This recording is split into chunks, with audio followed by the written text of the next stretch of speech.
activity that I'd like to show you that you could try with your child around books is to make your own story sack. Now, I've got a pillowcase here.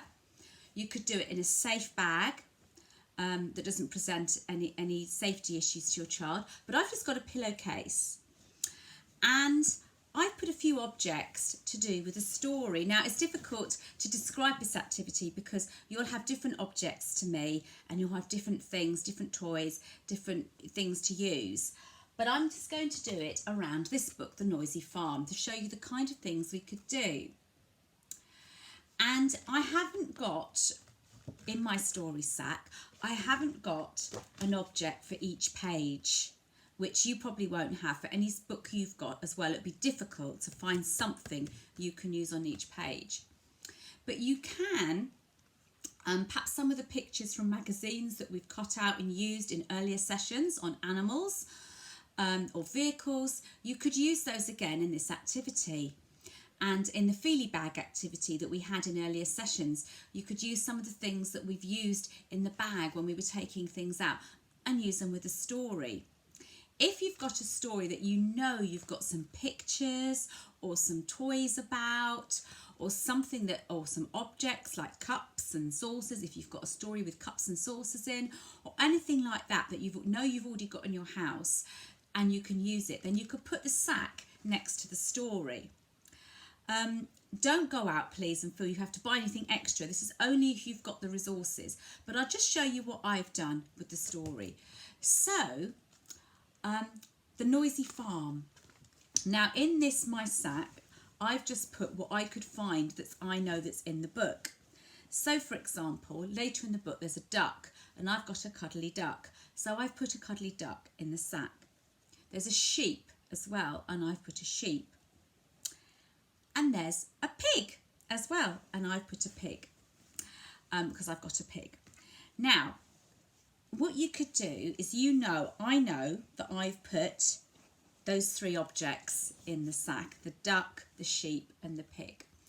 And when I'm picking up the book to share with a child, we could look at the book, we could start to go through it and do the things that I've already role modelled in the previous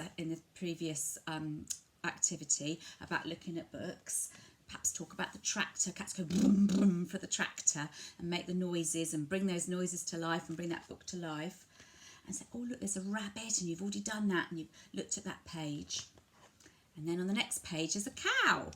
I haven't got anything to do with a cow, but perhaps I had a picture of a cow that I put in the sack. I could say, oh, let's look in this sack and see if we can find a cow.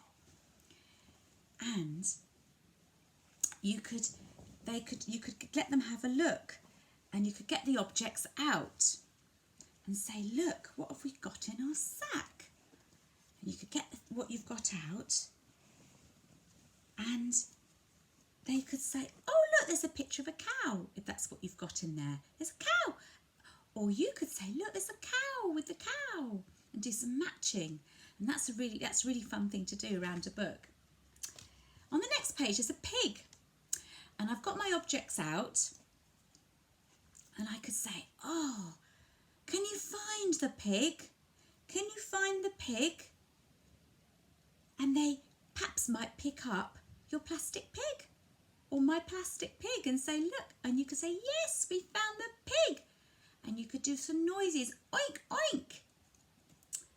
And then you could, when your child's ready and you've finished having a little game with the pig, perhaps your child then wants to play with the pig. And that's absolutely brilliant if they want to then play with the pig, because you can keep saying pig and making all the noises for the pig. And you could take turns and have a oink, oink, oink, oink, your turn, my turn, to make noises of the pig. And then on the next page, there's a hen. And I haven't got a hen, but you can just talk about the picture. Perhaps you've got a picture of a hen. Then on the next page, there's a sheep. And you could say, oh, can we find the sheep? And they could have a go, and they might pick up this and say, look, here's the sheep. Here's the sheep. If they don't find the sheep, you could pick the sheep up and say, look, here's the sheep. And then you could have a little game with the sheep and make the noises of the sheep and make the puppet go bear and have real fun with that. On the next page, there's a duck. And you could say, oh, we've got a duck, haven't we? Can you find the duck?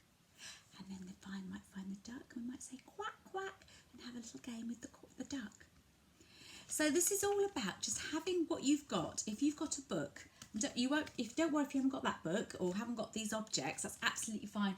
The whole point of this activity is for you to use what you've got. So toys that you've got, pictures that you've got, perhaps bits of puzzles. If you've got a puzzle which has got a bit of a dog on it, or a cat on it, or a cow on it, or a duck on it, you could just put that bit of puzzle in your pillowcase, and then you could empty your pillowcase out and go through all the objects and relate them to the story and have real fun.